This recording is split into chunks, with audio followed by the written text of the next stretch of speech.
Good day, everyone. My name is Sartrix T. Fernandez, and for today, I'm going to discuss all about essential tools and equipments for crochet. Before we proceed to the essential tools, let's talk all about crochet. So, what is crochet? So, crochet is consisting of interlocking of loop stitches formed with a single thread and a hook needle. So it is a process of creating fabric from yarn, thread, or other material strands.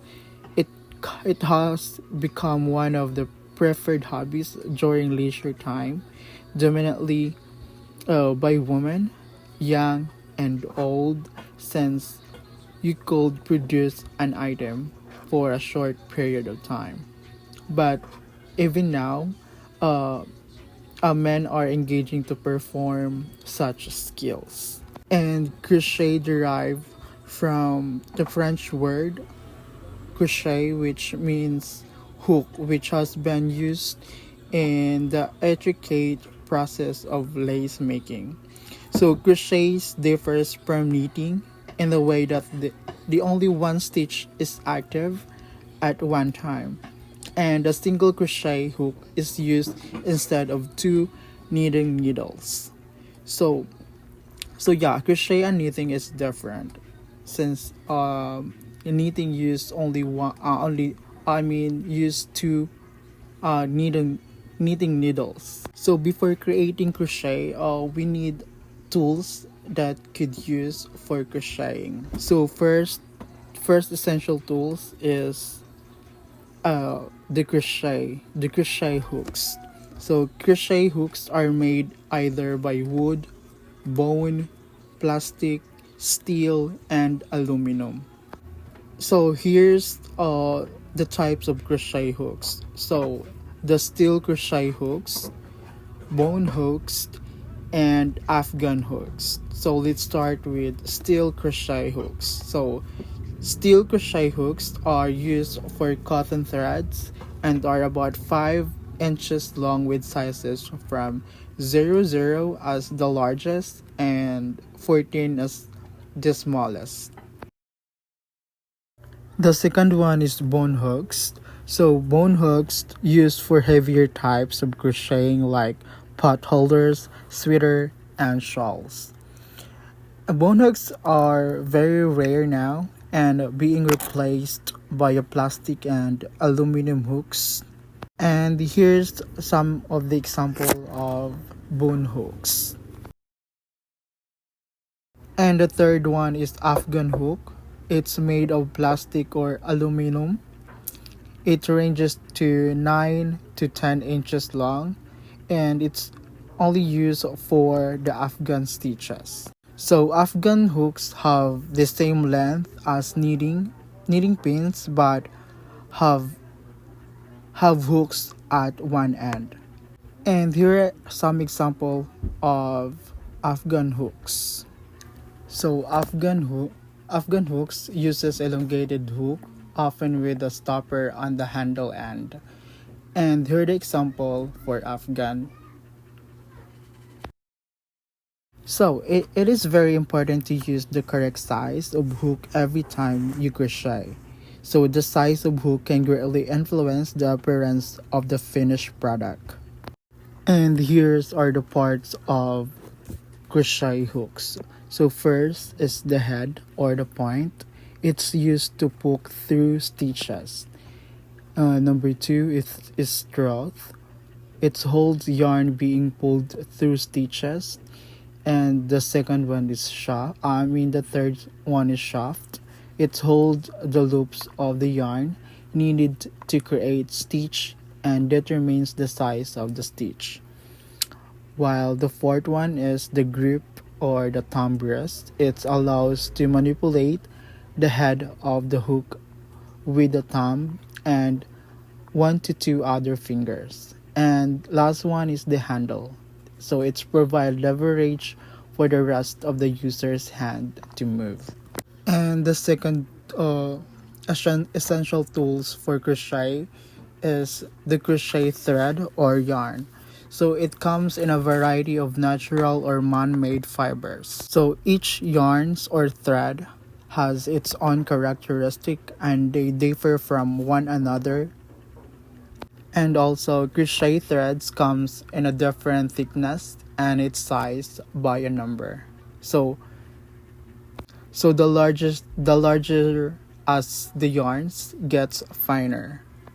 So yarn comes in a variety of weights starting from number 0, the smallest, to number 7, the bulkiest.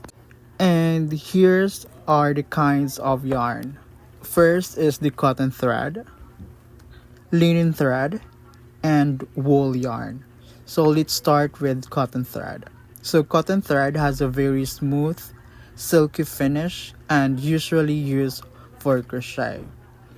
So sometimes it has matte appearance like some bedspread cottons. And here are example for cotton threads. So next is the linen thread. So the linen thread is ideal for summer blouse. And the third one is wool yarn. So wool yarn is suitable for blankets, baby garments, sweater, and other fashion items. And here are the some of equipments for crochet. So first is stitch markers. So it helps to keep of patterns increases and decreases. While a stitch dictionary or pattern, so it's stitch dictionary or pattern is to guide or pattern to follow for your project. And measuring tape or ruler, measure your works as you go with your project. Actually, there are lots of equipments for crochet, but I think this three is the most important equipments for crochet. So the next clips are for basic stitches for crochet. Hey guys, I just wanted to recap the 7 basic stitches that we have already covered in previous videos. Once you master these stitches, it lays the foundation for you then to be able to attempt beginner crochet patterns. First, we're going to start off with a chain stitch. In crochet terminology, that is known as a CH. Next, we have a single crochet, which is known as an SC.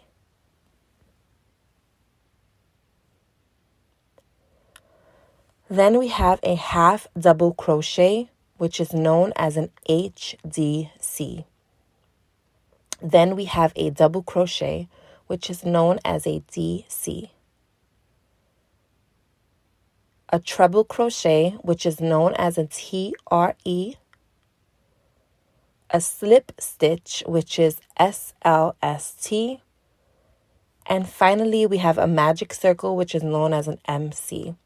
I hope that you find all of the videos explaining each one of these stitches very easy to follow along.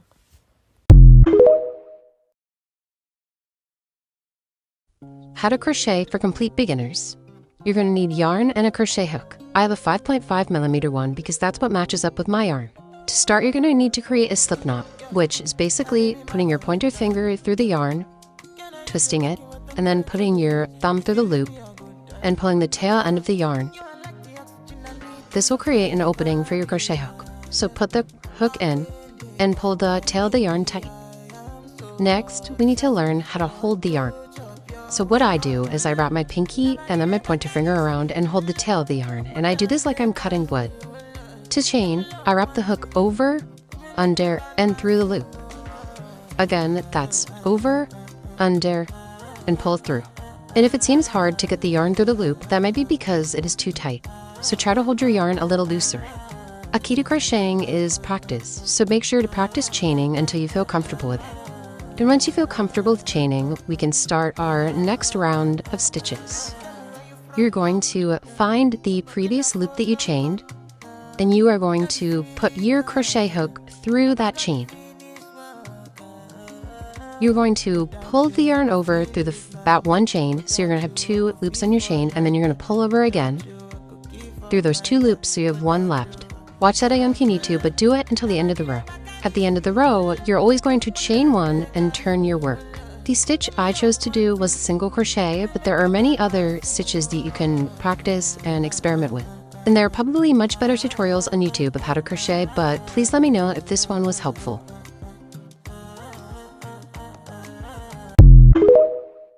Thank you for watching.